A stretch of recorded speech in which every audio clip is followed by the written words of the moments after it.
ነገራችን ላይ እንትን ማድረግ አያና ከይቅርታ ጋር ግን የኔ ትልቁ ህልሜ ተስፋዬ ጀስት አባይ ግድብ ላይ አልነበረም። ምናልባት ያንተ እይታ ጥሩ ነው፣ ግን የኔ ተስፋ ያለው ወደዚህ ወደ ባህር በር ኢትዮጵያ ስታገኝ ወደ አሰብ በኩል በኤርትራ ያለንን ቦታ እውን ስናደርግ ወይ ኦነርሺፑን እዛ አካባቢ ላይ በጣም ኢንቨስት ማድረግ እፈልጋለሁ፣ መንግስት ካገዘኝ ማለት ነው። እና ወደ ሀገር ውስጥ ኢምፖርት የምናደርግበትን የአሳ ምርት ኢንተረስቱ አለኝ። ግን አያና እንዴት ነው? በነገራችን ላይ እዛ ባህር በር ላይ በኤርትራ የሚያዋስነው ባህር እኮ አሳ በጤንነት በእድሜ ጠግቦ የሚሞትበት ነው የሚባለው እዛ ነው።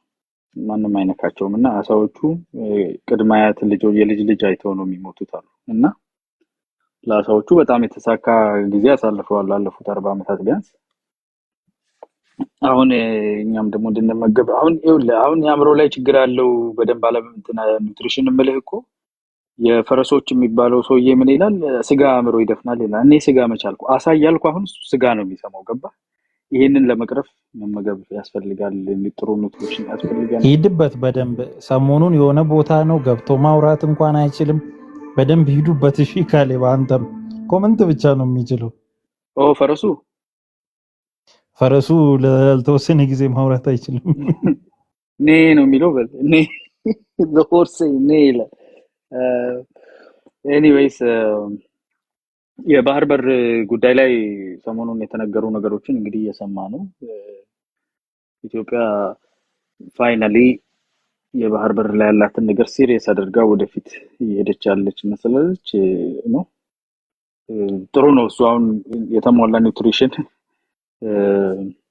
ለማግኘት ይረዳናል። የኢኮኖሚም ችግር ይፈታል። የዲፕሎማሲ እና የጸጥታ ጉዳይ ጋርም የተያያዘ ነው። በአጠቃላይ ከህልውና ጋር የተያያዘ ስለሆነ አዎ የጣናነሽ ነገር ግን ብዙ ምንድነው እንዴት ልበላችሁ አሁን ነቀፋ ልበል ፉገራ እያስነሳ ነውና በጣም ረጅም ጊዜ ነው የሄደችው። ትልቅ መርከብ የመጣ አስመስሉት የሆነ ጀርባ ያውም ለሷ ተብሎ የሆነ ምንድነው የከተማ መግቢያ ምልክቶቹ ላይ እየፈረሱ በተሳሳተ መንገድ ጀምራ ሙላ ተመልሳ ምናምን እየተባለ ነበርና አብዲስ ሂድበት። ሚውት ልታነሳ ነበር መሰለኝ። ሂድበት ትንሽ። አዎ አይ እኔ ዛሬ እንደውም ስነሳ ጠዋት ላይ ያው ጣናነሽንም ትላንትም ከትላንት ወዲያም ሰሞኑንም ስከታተል ነበር ባረፈችበት ከተማና ያው ሰዎች አስተያየት ያው የኛ ሰው መቼም አስተያየት ጎበዝ ነው፣ አስተያየት በመስጠት ይችላል ሁሉም ሰውና ብዙ ነገሮች ተሰማለ። በቀናነትም የሚናገሩ ሰዎች አሉ። ግን ያው ግድ ነው በቃ እሷ ያው ኤሌክትሪክም ሽቦም ዋይሮች ምንም ተነቃቅለው ታፔላም ተነቅሎ የግድ መምጣት አለባት። እየመጣች ነው ያለችው። እንደውም እኔ ልናገር የፈለኩት እንደውም አሁን በዛው አያናም እንዲሄድበት የራሴን ግምገማ የራሴን ብቻ ሳይሆን እንዲሁ ከሰዎች ጋርም ስንወያይ በዚህ አመት በዚህ 6 ወር ውስጥ ብቻ ኢትዮጵያ ውስጥ የሚገርምህ ከ20 በላይ ሜጋ በቃ ትልልቅ ፕሮጀክቶች ሲመረቁ መንግስት የሚሰራቸውን ነገር ስናይ ቆይተናል። አሁን መንግስትን ለመደገፍ አይደለም ይሄን ማውራል እየተሰሩ ያሉ ፕሮጀክቶችን የዛሬውንም አይቼ ቢራ ፋብሪካው እንግዲህ 22 ቢሊዮን ብር ቀላል ነገር አይደለምና በጣም ትልቅ ፕሮጀክት ነው። ቢራ ብቻ ሳይሆን ደግሞ የተለያዩ ነን አልኮል የሆኑ መጠጦችንም የሚያመርት ነው ካምፓኒው። ያው ስሙ ነው አሁን ችግሩ ምንድነው? አሁን ለቅሶ ምንም ይበረታል። ሰሞኑን ቲክታክ ላይ ብዙ ነገር የምንሰማው ነገር ሊኖር ይችላል። ኬኛ የሚለው ነገር ራሱ አሁን ገባህ። አንዳንድ እኔ ሁሌ ባይምሮ የሚመጣው እንደዚህ አይነት ፕሮጀክቶች ሲቀረጹ በሆነ ሳይድ ደግሞ የሚለቀሰው ለቅሶም ነው የሚያሳስበኝ አንዳንዴና የትም እዛ ጋር ሲሰራ ኦሮሞ አለቅስም ነው። ለምሳሌ አንዳንድ ቦታ አሁን የኦሮሞ የአማራ ምናምን ልል ፈልጌ ሳይሆን ከ20 በላይ ፕሮጀክቶች በዚህ 6-7 ወር ውስጥ ተመርቀው ስራ የጀመሩ ፕሮጀክቶች አሉ። እና ከምን ጋር አነጻጸርኩት መሰለ? ወደ ደርግ ጊዜ ተመልሼ 17 ዓመት በጦርነት ውስጥ ነው የቆየው መንግስቱ ኃይለማርያምም አሁንም ጦርነት ውስጥ ነው ያለነው፣ ግጭት ውስጥ ነው ያለነው እና በ17 ዓመት ውስጥ 11 ፕሮጀክት ነው የቆጠርነው። አስበዋል። በ17 ዓመት ውስጥ 11 ፕሮጀክት ተሰርቷል። የህዝቡ ቁጥሩን አስበው ወደ 40 ሚሊዮን ህዝብ አካባቢ ነበር ሀገሪቱ። ያው ጦርነትም ላይ ብትሆን የህዝብ ብዛቱ በጣም ውስን ነበረ። ወጣቱ ኃይልም ያው በዛ ሰዓት ደግሞ እንደውም ብሔራዊ ውትድርና ምንም ያሰጋል። ያው ብዙ ወጣት ያ ነበር ኮምፕሌን ይደረግ የነበረው። የደርግም ችግር አለበት፣ ያው ብዙ ችግሮች አሉበት። ግን በዚህ 78 ወር ውስጥ ይሄን ያህል ፕሮጀክት ጦርነት ባይኖር ደግሞ አስቡ።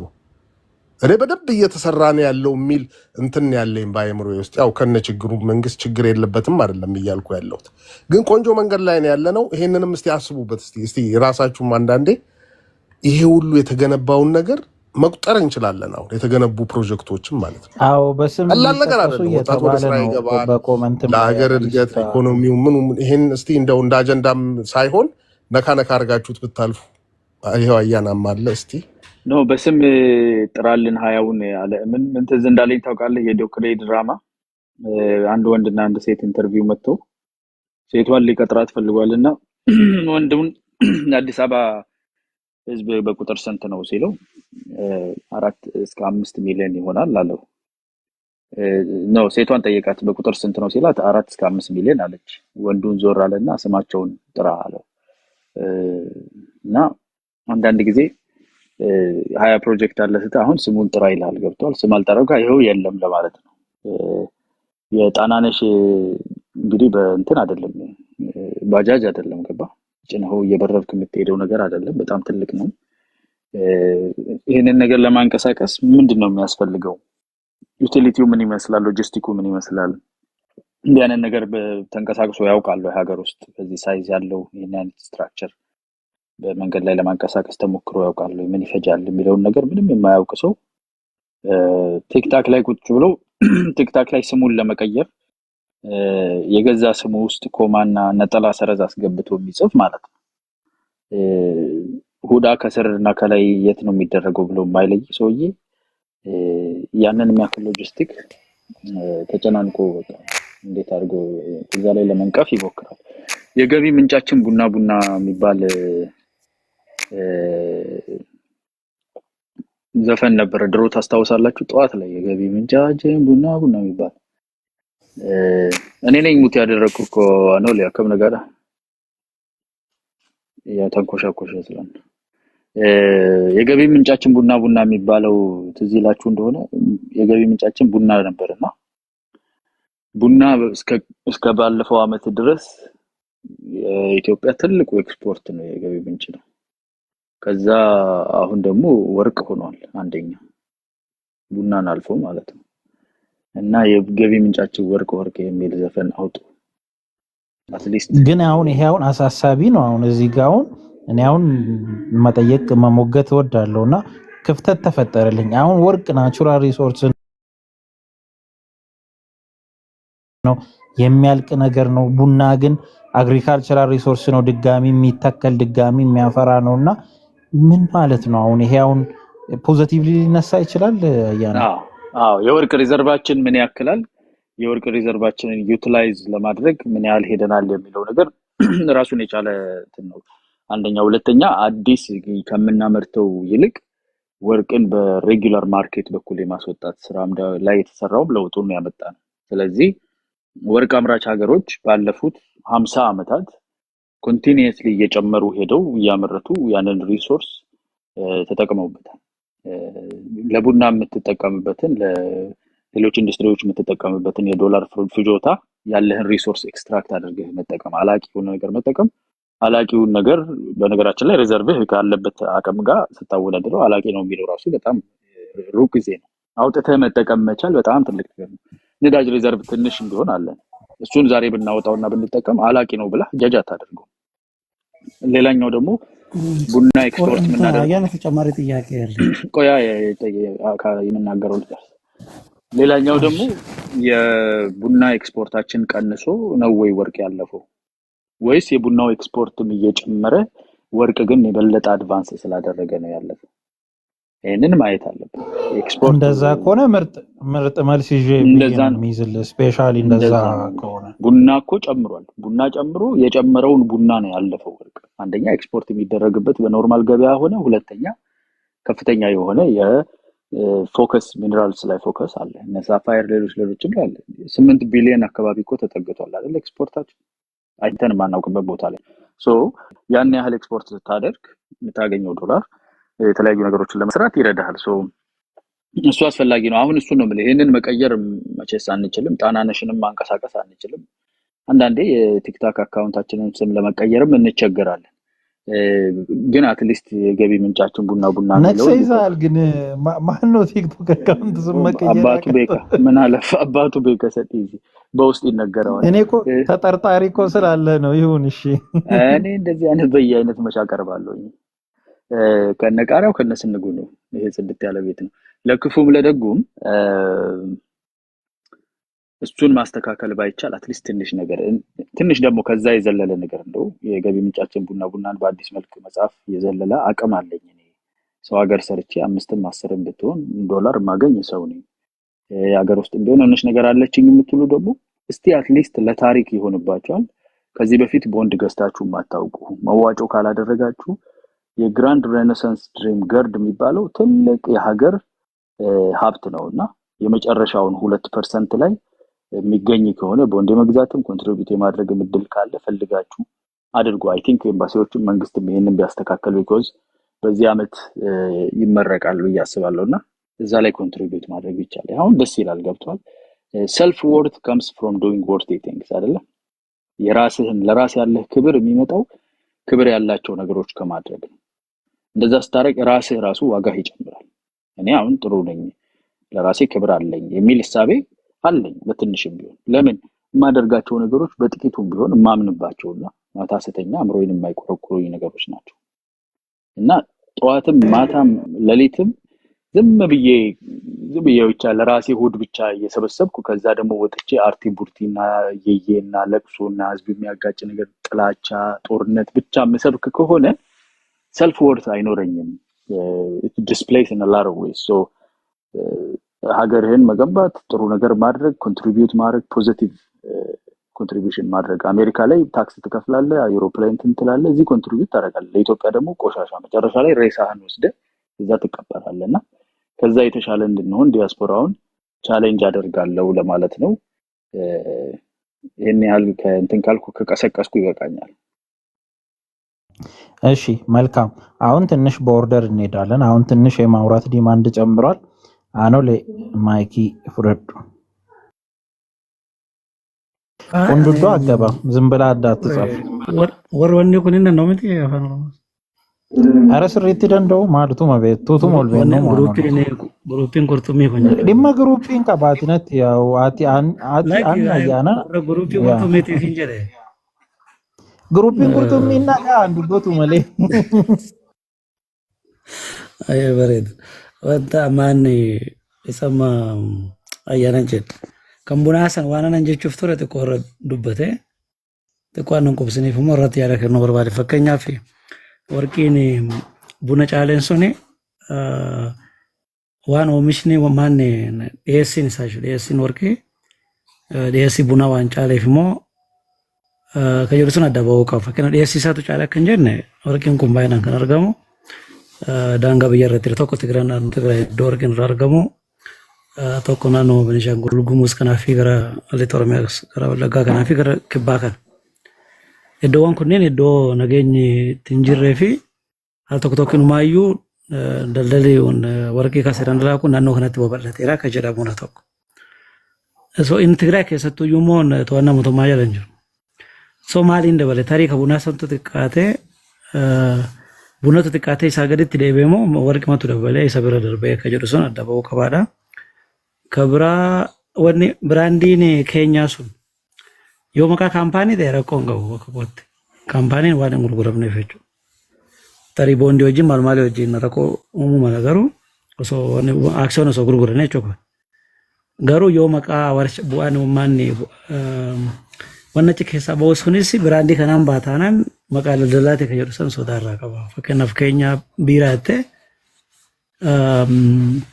የዋታው ማቆፍቴ ማለት ማን መቃደል ደላን ፈካል እቹ እንዲባ መቃተርሚ ፖለቲካ ሰው ሰንሰና አነ ነገር ረፊንጀለ ተሪዮ መቃ ሞምቾች ከሳ በወለ መቃሰኒን ባታናን ተቆሪባ ነው ሞይ ዋን ኢሞሽን ይላል ሞክን መቃ ኢሞሽን አሞጋፍ ሞየቹ ወይም ፈካቶ የከጀዱሰን ይፊንጀለ መቃ ሞር ሰንቻላ መቃ ቢዝነስ ይከታው ለቱራል ከተ ወይ ባሱን እንደናማቱ አፋን ሞሮሞቲ ነው የቾካት ከኛ ፖለቲካ ነው ኦልሞስት አቆ ሞሮሞ ማሰን ተቆ አታክ ተሄራ ፖለቲካ ኢትዮጵያ ደበር ከሰቱ ከየሮ ዲዮ ከሰት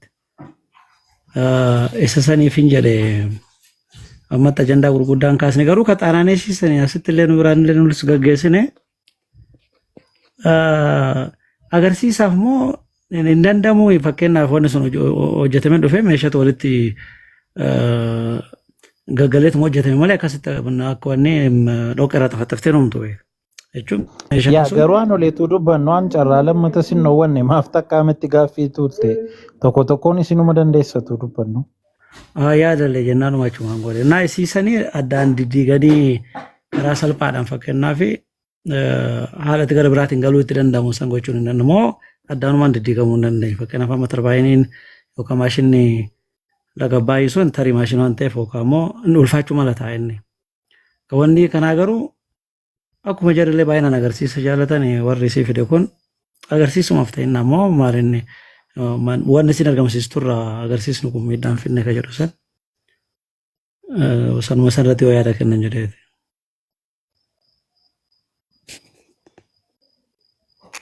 ቶሌጋ አያና ሲንሲጋ ነው እኔ ከም ነምኔ ቢራ ዱበቹ ዲደንዳገሩ ወንዲ ዱብቺ ወንተ ተገጣጣሚ ቢቲ ሲንግል ቮት so logistic warri yaadani amma kan itti rakkachuun barbaadan agarsiisa maalii qaba itti rakkachaa jiru jooraa jiru so wanta hiikamu miti single body da so kasumatti fudhadhu keenya biiraadha warri biiraa dhugu biiraan isaanii mi'aayi hangoverii ni qabaayi rakkasammoo intini productiin isaa availability so amma arganii biiraa malquu namni dhugu tokko bashannanaa ያ አንደፈረን ነሚያከን ሲኒቲ ሙቲ ፍንፍኔዳን ነቀብሲሳ ወሊኑቱ ቀርቀረናን ነውቱ ፍንፍኔን ሴኒኒ ሀፌ ዶብቺ ባየ ሚያተ ያማሃራ ዋንተ ፍሞ ሲኒቲ ጅራ ነምኒሳ ሱመ ዱጋረ ፈካታ ድራፒንግ ገርቤ ካፋ ዴሙ እንደደኝ ዴቡ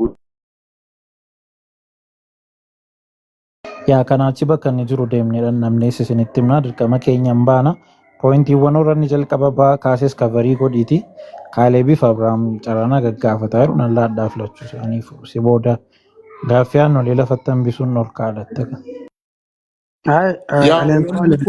አይ በዚህ አጋጣሚ ስትናገሩ ነን አልኮልም አለው ቢራው እዚህ እንግዲህ መምጣቱ አይቀርም ያው ኤክስፖርት ቢያስደርጉ የኛም ሰዎች ስላሉ ያለንበት ሀገር ወደ አሜሪካ አካባቢ መምጣቱ አይቀርም ግን የለስላሳ መጠጦችም አሉ ከአልኮል ነፃ የሆኑ መጠጦችም ስለሚያመርት ያው አልኮሉን ባንጠጣም ነን አልኮሉን እንሞክረዋለን ያው ጥሩ ነው ይደርሳል ደግሞ ቤካ አሁን በቅርብ ይደርሳል ይቅርታ አድርጉልኝ ግን በጣም አልተመቻችሁም ነን አልኮሊክ የምትሉ ግን ሰዎች እኔ ኖ አይደለም አልኮል እኔ አሁን አልኮል አልጠጣም ማለዛ ነው እኔ አልኮል አልጠጣም ለምሳሌ ነን አልኮል ነው የምጠጣው ሜቢ ያው ለስላሳ የሆኑ መጠጦችን ነው የምጠጣው እንጂ ያው በፊት ታውቃለህ ሽቶኔ ይገባኛል አዲስ ግን እንዴት መሰላችሁ ለነጋዴውም ለፋብሪካውም ብዙ አያዋጣም አንድ ነው የምትጠጡት ነን አልኮሊክ ጠጪዎች አልኮሊኮች እኮ እስከ ስንት እንደምንሄድ እኮ እናውቃለን ኖ ገና ብዙ የሚጠጡ አሉ እኛ እኮ ጠጣን በደንብና አሁን ደግሞ ለአብዲስ አልተነግረው ነው እንዴ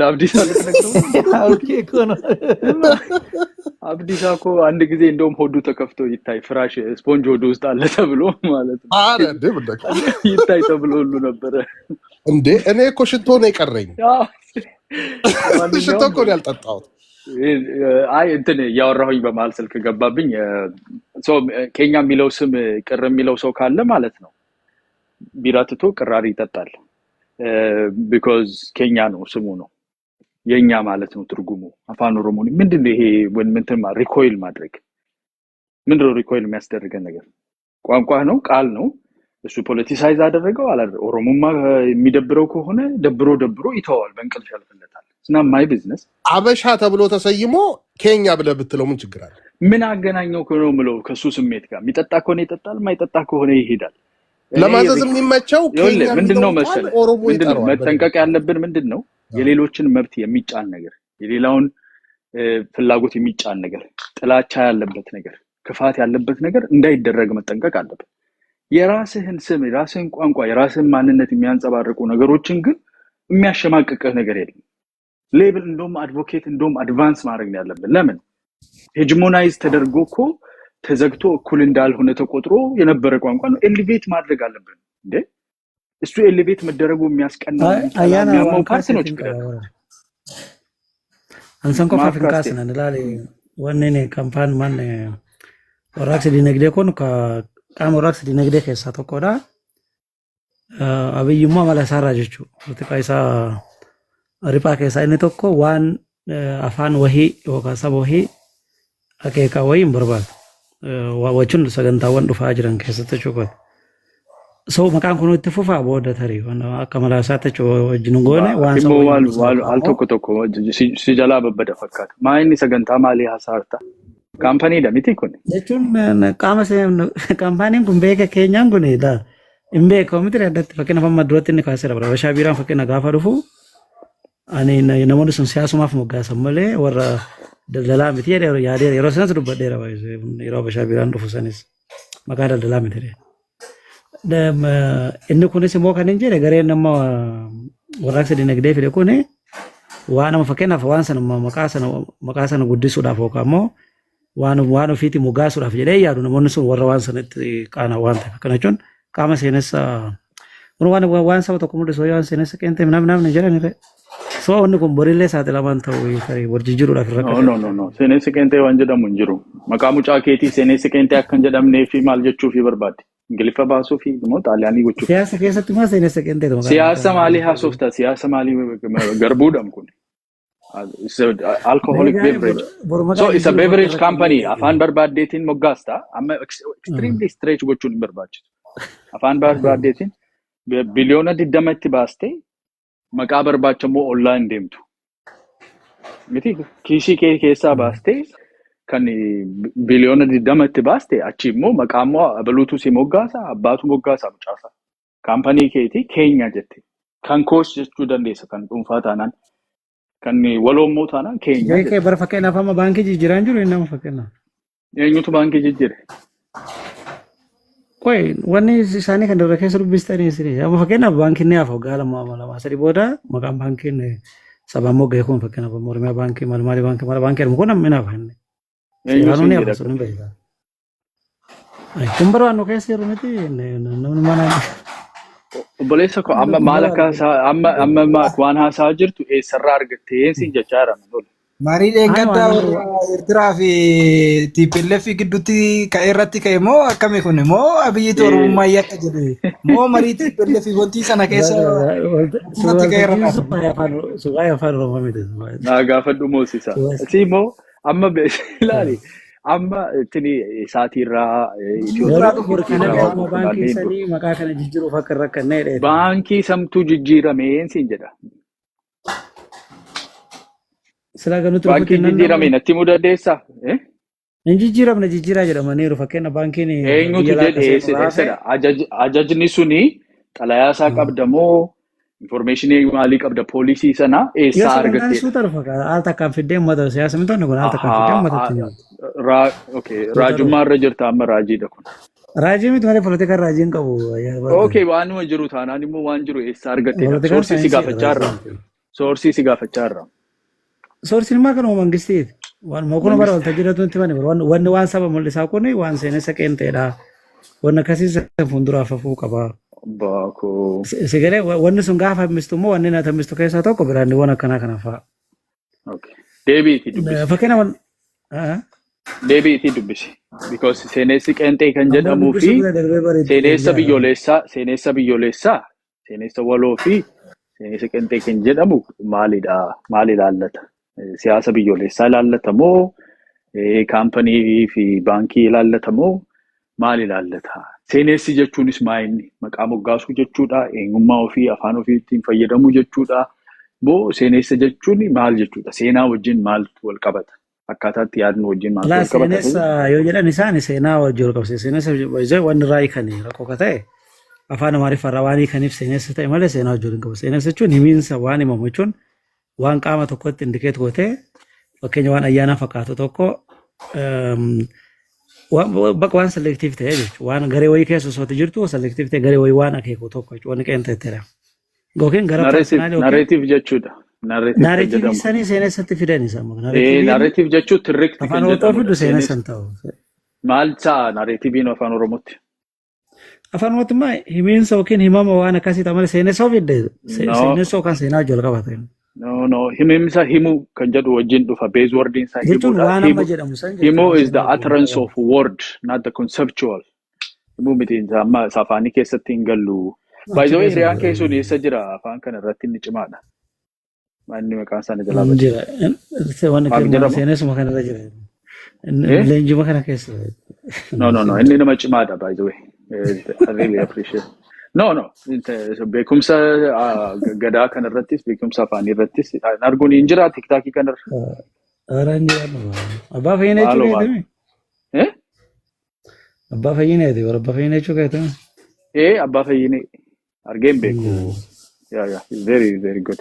So sitti himuu danda'a. Base wording isaa himuu jechuun information transfer kan itti gootu utterance of word irratti comment. Narrative is a way of thinking jechuudha. Common shared wanta ta'e. Isaatu seenessa wajjin tokko miti. Inni seenessa jedhama. Seenessa kan jedhamu sababni isaas seenaa qofaa otoo hin ta'in seenaan ikkoo waa dubbachuu irraa darbee wanti tokko maalidha jettee akka itti hubattudha. Miti? Maaltu ta'e jettee akka hubattu seenaa. Waan darbe irraa miti seenessa wanni akka seenessitu. Seenaatu kan darbeedha. Seenessi kan ammayyaadha. No, seenaan gaafa himtu seenessa ta'a gaafa himtu. Seenaan akka itti himtuutu seenessadha. Seenaa akka itti himtuutu seenessadha malee gaafa himtu miti. Seenaan himtu gaafa gara gochaatti deebistu seenessa ta'a seenaa. Akka itti himtu jechuun yaada maalii keessa teessee seenaa akkamitti hubattaa, har'a akkamitti hubattaa, bor akkamitti ilaalta jedhu sanatu seenessadha. Naareetivii keessa. Akka barna san siin jedhe kanaaf maash waliin godhaniif siin jedhe. Hin jedhama laa waan wantoota jedhamu san hambisuu fi seenessi tokko miti. Hambisuu miti seenessa jechuun amma Itoophiyaan biyya guutuudha. Biyya sana keessatti sabaaf sablammii adda addaatu jira. Addaddummaan keenya tokkummaa keenya cimsuuf itti fayyadamna jechuun seenessadha. Kan biraa seenessi biraa immoo nuyi saba biraadha. Biyyi kuni nurratti miidhaa kan geessee fi diina keenyadha. Biyya kana ofirraa qolannaa seenessa biraadha. Kan biraa immoo seenessi biraa immoo maal seete? Sabaaf sablammii kan jedhamu kuni jibba Itoophiyaadhaaf jirurraa kan dhalateedha. Baduutu irraa hundumtuu keenya luccoofnee saba tokko taanee afaan tokko dubbannaa seenessa biraadha. Egalee dabaluun biyya biraadhaa dhufee biyyi kun kan isaa miti seenessadha. Seenessa kana jijjiirra jedhame malee seenaan immoo seenaadha. Akka warri seenessa kana jijjiirra jedhu kun bari warra adda addummaan kun akka hanginaatti warra fudhatu malee akka hanginaatti hin fudhatu. No. Seenessa qeenxeedhaatu waan kana himu kun jedhee gaafa gadi buusa koo dhumeera. Qo'ee sittan hima maal akka jedhu intiniinsa poolisiin isaayyuu. Tokkummaan keenya addaddummaa keenya keessaa maddeedha. Jabinni tokkummaa keenya addaddummaa keenya irratti ijaarame. Maali gara gochaa tolfidummoo sammitiidha baramalaa. Waan amma adda ati qabdu san fakkeenyaaf amma akka leenjii amma sammuna kan oofaa jedhanitti sirni garaa seenessa qeenxeeti. Waa'ee naannolee, waa'ee calanqoo, waa'ee maal waan Oromoon himatu kun seenessa qeenxeeti. Waa walooma Itoophiyaa keessatti muun keessaa iddoo hin qabu jechuudha. Iddoo hin qabu miti. Maali walitti fidee iddoo hin qabu miti dhiisi maal beektee jallista moo maal taate? No beektee. Seenessi qeenxee maal jechuudha? Kan giruupii tokko qofaa jechuudha. Maaltu giruupii tokko godheedha bara? Achi keessaa mul'atu walooma keessaa mul'atu. Seenessi qeenxee tolitti hidhamee. Walooma sana keessatti gaafa fiddu hundumtuu kan ofii isaatii kan qeenxee fidatee dhufee. Tokkummaan kan qeenxee irraa ijaarama. Isa intermerge gootee ijaarta malee tokkummaan kan tokko qofaatti deemtee kan biraa kan ofii keetii isa gattu miti. Isa qeenxee sana qabattee walitti dhufee walooma uumaa silaa achirratti ijaaramu. So qeenxee ta'uusaa jalqaba fudhachuutu. Sirriin amma naa dhufteerta ilaali. Kan qeenxee sanatu walitti dhufee. Ka ta'uu qabu silaa akkasii. Ka ta'uu qabu. Qo'ee sansiin jedha akkas akka ta'uuf immoo jalqaba kan qeenxee ta'uusaa beekuutu sirra. Mitire? Kan qeenxee maal no kan qeenxee. Gadaan kan keeti miti kan Oromooti. Gadaan kan Oromooti. Mitire? Tokko beekee waa. Seenessa biyyaa san kan uume gadaa kana walitti dhufeeti miti. No. Isa sana walitti fiddee Oromoon gadaasaa fudhatee dhufaa. Warri Aksuumis civilization qabna turree jedhanii kan fudhatanii dhufan fidatanii dhufu kan Saabaa fudhatanii dhufan dhufu hundumtuu walitti fidee. Kalarii kana hundumaa kan qabu diversitiin kun walitti gaafa dhufu isa seessattidha. Seenessi keenya seenessi tokkummaa Bari sirriidha. tokkummaa Isa keenya. kana ta'uu qabaadha. Kan amma deemaa jiru So bara kana inni akka bakkeedha. ta'uuf immoo jalqaba kan qeenxee gootee beekutu sirra. Kuni kan Kan qeenxee amma abbaan fide iyyuu beekamiti ma abbaa himin sin barbaadu. Lakkaaka. Baay'ee seenessa Walii qeenxee galleerra. jechuun mataa isaatu koo waan san barbaadu dhabu agarsiisa. No, mun agarsiisu. Identification Abbaan sun qeenxee hin jenne seenessa qeenxee maali fakkeenya sirni gadaa seenessa qeenxee maalii qaba. Itoophiyaa keessatti yoo xiqqaate bar sabni 10 ol sirna gadaa kanatti fayyadama guutuutti fayyadamuu baatu illee jechuudha. Keessattuu Wal Oromoo takka baay'inaan piraaktisi ni godhu. Maaltu interruption qeenxee godhu? gochuudha yoo baade yaada xiqqoo lafa kaawwadhu maalu. Ati gidduu gali meenu back and forth baay'isni. Dhiifama guddaa hunda keessaniif galatooma. Anama warshaa biiraa kana gaafa naga'u gammachuuma danuutu natti dhaga'ame.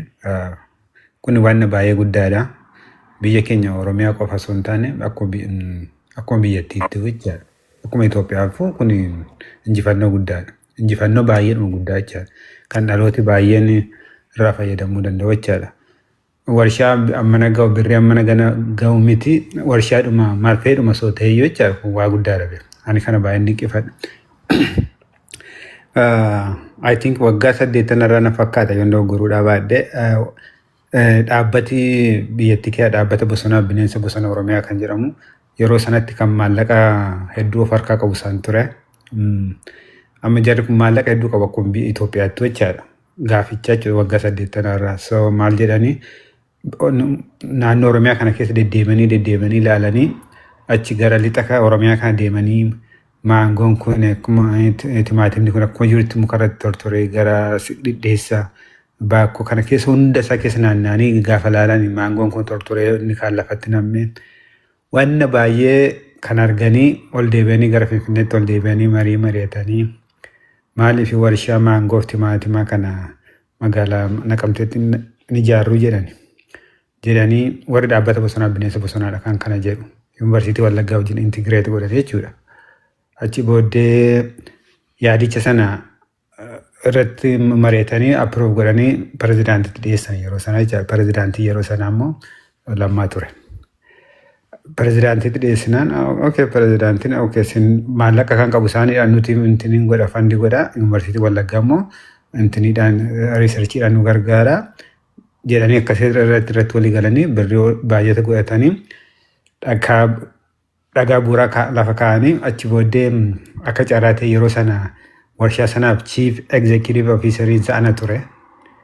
So akkasitti lafa kaa'amee waan dhagaan bu'uuraa taa'ee dhaabbatanii bosonaa bineensa bosonaa fi Lammaatu kaa'e yeroo sana dhagaa bu'uuraa sana yeroo sanatti ammallee dagadheera naannoo maallaqa Itoophiyaa biiliyoona 1 akkas guddaadha yeroo sana. So kunin ta'e achi booddee miindeffamee Finfinnee kanatti waan kanaan reeguleet gochuudhaaf nan deddeebi'an ture.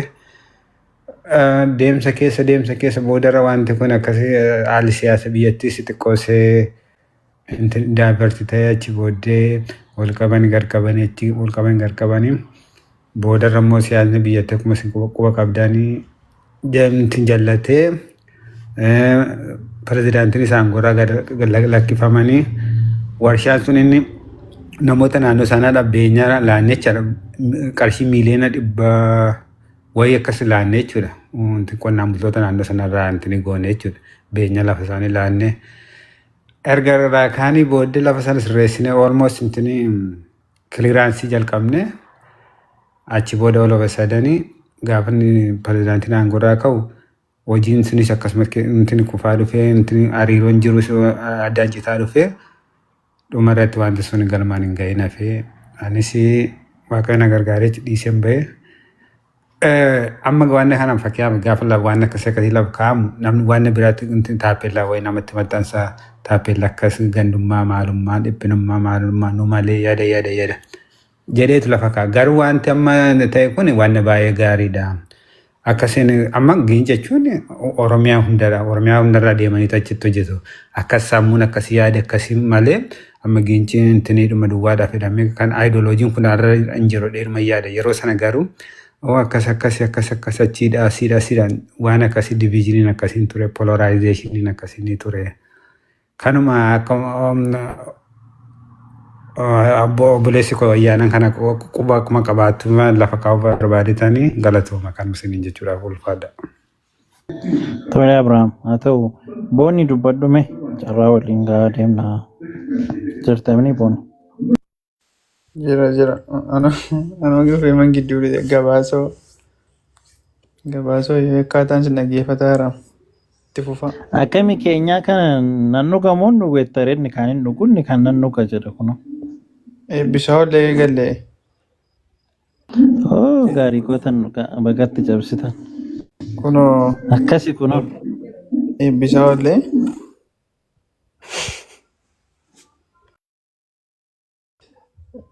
maa Akkasitti bareeda akkasitti takka taa'u.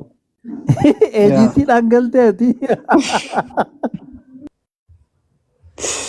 anadha maali achin ture maal ta'e diitii ettaa nama masii duratti Haa maal ta'u taa'e sira dhugaa lakki miqqanyaatu eejiitii jira dhiisatti dhiifama. maare Miqqanyummaan diinni kun moo natti bartee. eebbisatti baala ajaa'ibaan eebbisaa turre Kaansilii godhi age restrictionii sirratti fide qoy bu'ii deebii iyyuu even qoy maaliifi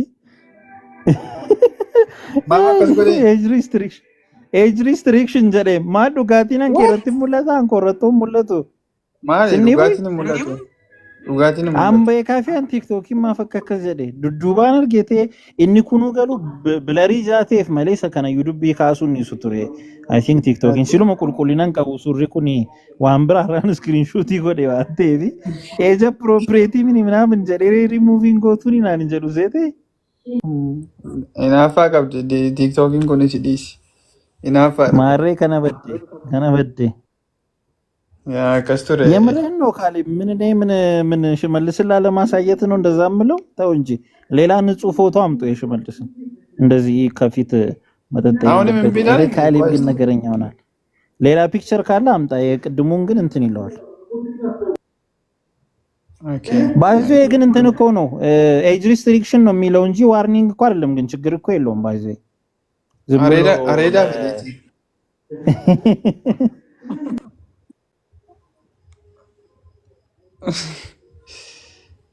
ያ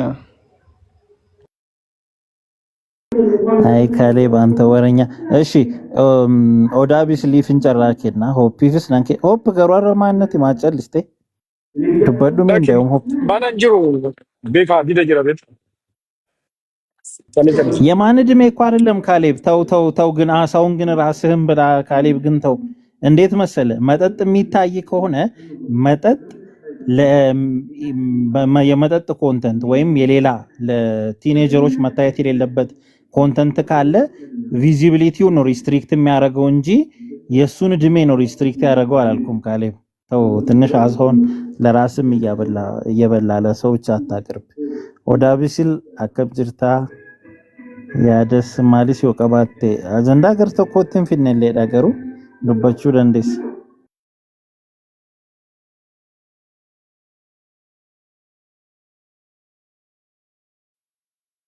ፐርሰንቴጅ 5 ይመስለኛል። ባርች ቆይ ቀጣይ ላይ ስክሪንሾት አደርግልሃለሁ። ካሌብ ተው ተባንብህ ሰው ሳቀብህ እኮ ተው ካሌብ ካፈርኩ አይመልሰኝ አትበል። ካፈርኩ አይመልሰኝ አትበል አንተ ሰውዬ። እሺ ኦዳቢስ ቢዚዳ አያና መትደቢና ካሰሙ No, leni sila wanjal qabe qaba. Xinnoo daddabsee fide Keenyaa kanas dhugu waan ta'eef naaf qaba fakkaata. Warra dudaggaruu bagatti gammaddani. Warra dhugan qofaa otoo hin ta'in baay'ee Lakki maka alkooliin qabnan jira. isa qabus inni itti jedhee namanuu garuu calluma ta'e.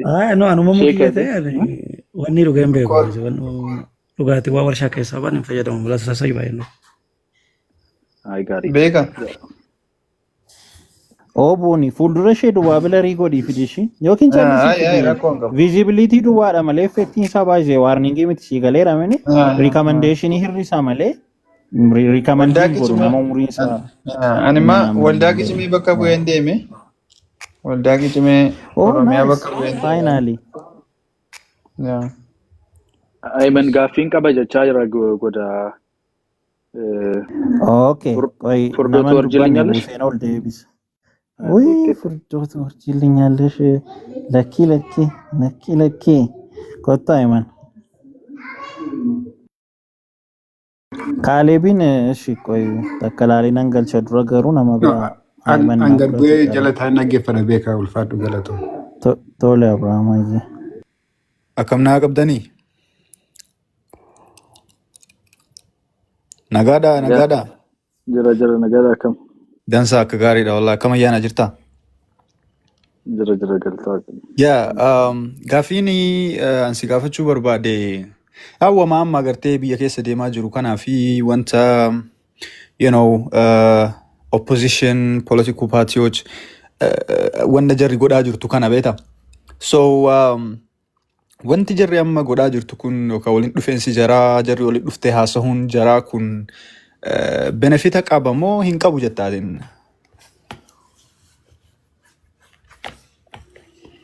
let's start from there. I have a follow-up question. No, I'm like for Kenya of gadda gafa Jerry live red agarte walit dufte as of the opposition. No, walitti nasof name. Walitti dufani ummatatti haasa'ani. Yeah. Walit dufte Jerry sanma sinjechu fede Jerry walit dufense Jerry walit dufte agarte ummatatti haasofte yookaan ammoo tu maal akka gochuu hiriira baani hiriira yes maal akka gochuu barbaaddu jechuu of duratti fi like agartee hiriira jarri baate san jechuu like akkamitti ilaalta ati waan san otoo mootummaa achi keessaa baaste moo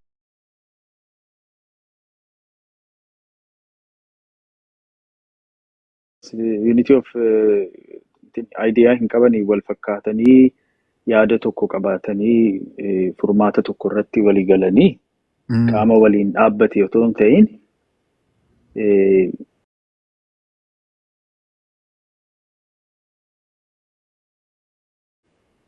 sanaaf jecha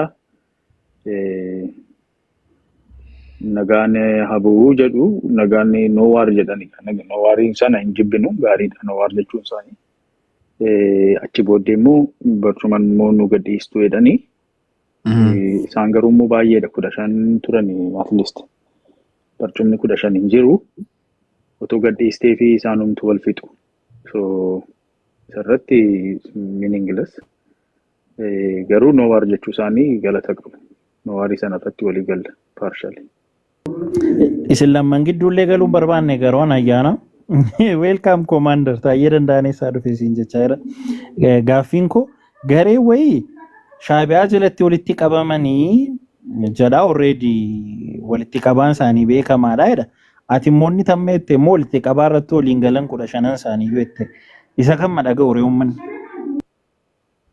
no shaabiyaa walitti qabaa kan jedhamu ko isaanii walitti qabee lucheessee yaada tokko irratti dhaabuudhaaf otoo hin ta'in fedhiin shaabiyaan qabu Itoophiyaadhaaf akka wal fixuudha akka mootummaa giddu galeessa hin qabaanne akka wal nyaattu barbaada so centralized wanta ta'e command system structurein akka badu barbaada so sponsoriidha jechuudhaaf malee isaaniin wal galtee isaan gidduutti uumee yaada siyaasaa isaanii akka lucheessan godhee asfide jedhee namni dubbatu jira jedhee yaadu waanuma beekamudha isaan waliyyuu barbaadan garumoo fedhiin isaanii shaabiyaadhaaf bu'aan buusaa fedhii isaanii irratti yoo hiriiranii waa gochuu danda'ani isaaf rakkina kan ta'aa jiru mootummaa giddu galeessaa waan ta'eef mootummaa federaalawaa kana akka diigamu qaamonni hojjechuu danda'ani bakka tokkotti akka hojjetan gochuu nan danda'a jedhee adeemnaan itti gammada involvementiin isaa maal fakkaata isa jedhu informationii guutuu hin qabu garuu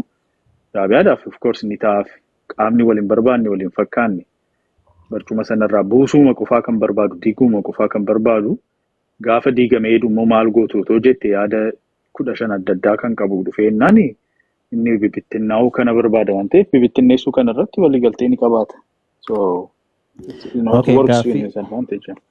okay gaaffii biraan kan raajiiti PP moo isaantu warra walitti qabameetu shaabiyaa taana ammamoo amma ta'uu amma jettee deebisuu dandeessa amma saantu anaka beeka fi maalika Karajiiti wal fakkaata. Aanolee garachi nan fagaru waggaa lama dura pipitu ana. Waggaa lama dura pipitu ana. Amma isaantu ana. Jijjiiraman si socho'aa dubbichi is a moving target. So waggaa lama dura PP fi Shaabiyaa gidduu qilleensi iyyuu hin galu. Hojii irra turanii waliin hojjechaa turan. Okay, tu keeriin jiraatte ishee qubeelaa sana nuuf iddii turte. Hayyee. Ayman xumurre taanaan gaaffii kee. Maala tu fidde qubeellaan suni kolfii fiddaatu jette miti. Tiksarichuma qabatamaa fiduu fedheeni. Yeah, duba, I mean, gaaffiin kee taanaan ture. Okay, I mean, warroonni politikanyaaleen tunniin paartii garaagaraa qabdi. You know, ideologically walillee galuu baattu. Garuu jarri walit dhuftee, you know, waan tokkorratti agartee akka biyya keessa nagaan dhufuu fi mootummaa kanayyuu silxaana irraa buusnayyuu jettee jarri waliin haasahuun jaraa sun mee ka mootummaa irraa silxaana irraa buusnaa san dhiifne. I mean, may not be possible garuu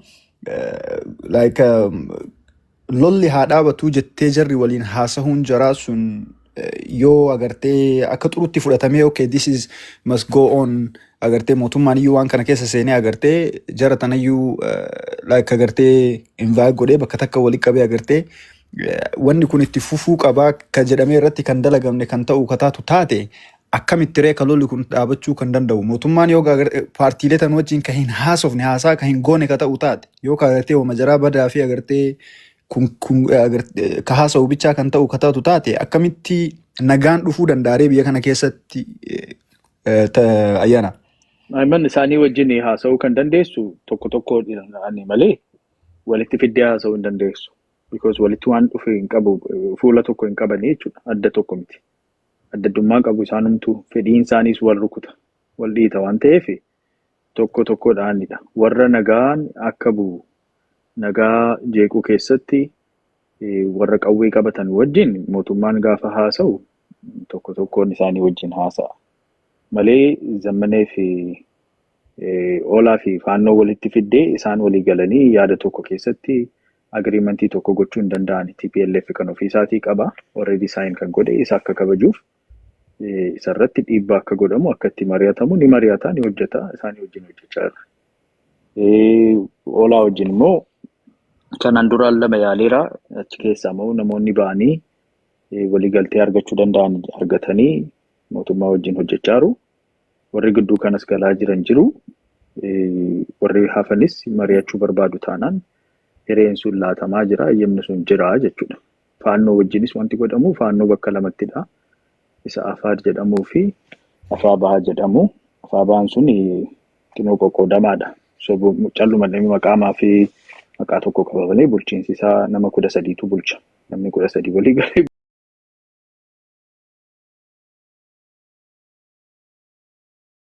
amma torban dhufu kana keessattis namoonni galanii jiraatu. I think gara walloo kana keessa. Garuu akkasii giruupii xixinnoo kan galu irraa immoo warri guguddaa walitti dhufanii qaama qabatanii DDR-dhaan piroosesii sanaan dhufuu ni danda'u taanaan mootummaan marii sana ni godha. Hiriirri amma gidduu kana miidiyaa irratti godhame garuu mootummaan kun akka bu'u barbaanna hundumtuu keenya isa jedhu irratti walii gala lolli immoo kan dhaabbatu gaafa inni bu'uudha jedhanii yaadu. Garuu immoo lolli haa dhaabbatu isa jedhu sana ni fudhanna. Lolli dhaabbatuun gaariidha. Akkamitti dhaabbata gaafa jedhamu garuu dhuunfaa isaaniitti dhaqanii haasa'u mari'atu. Dubbichi kan dhaabbatu mariidha. Mariidhaan negotiationiidhaan waliigalteedhaan dhaabbachuu danda'a. So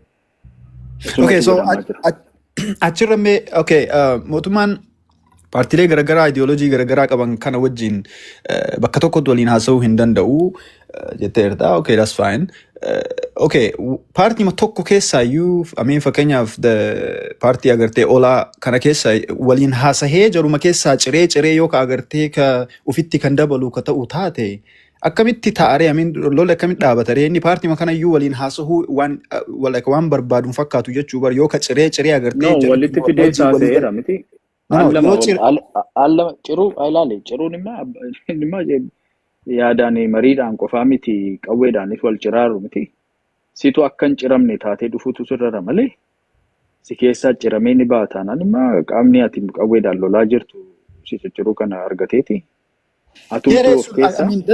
Surree lolli akka dhaabanni guraalee. Amma ilaali qaama lolu keessa kumni 5 ka'ee faannoo keessa kumni 5 ka'ee hoggana isaanii 2 wajjin ta'anii mootummaa wajjin mari'annee hiikuu barbaanna yoo jedhe mootummaan noo isin wajjin haasa'uun barbaadu dhaqa abbaa keessanitti deebi'aati walitti achitti hoggana seessan guutaa kottaa hin jedhu.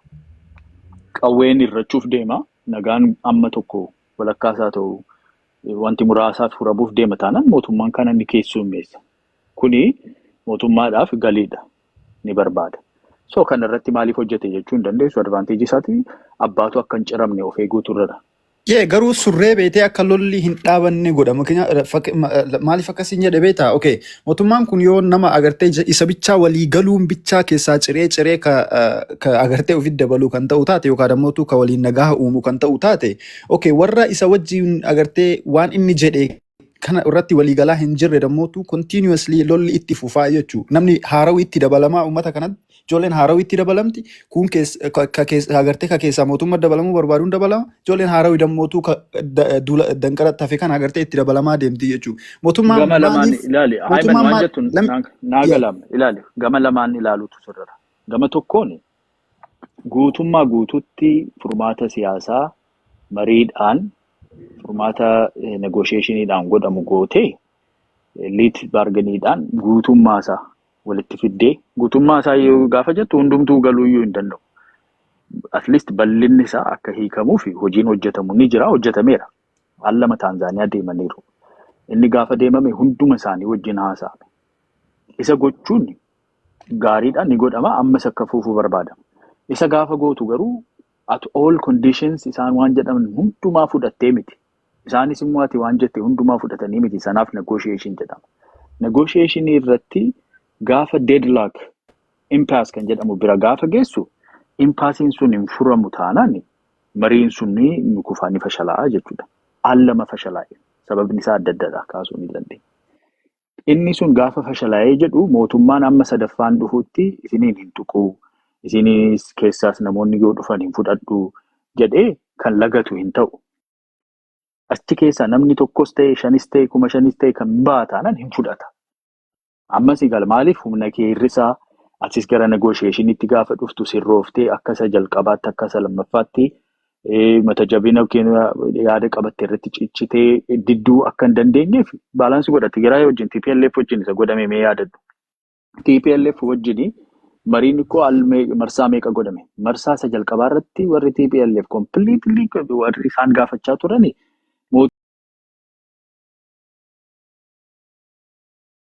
mootummaan guddigamuutu akkas ta'uutu irra jira nuuf kanatu nuu malaa jedhanii gaafatan. Waliin galle wal didan achi maal godhan wal dhiitan ammas.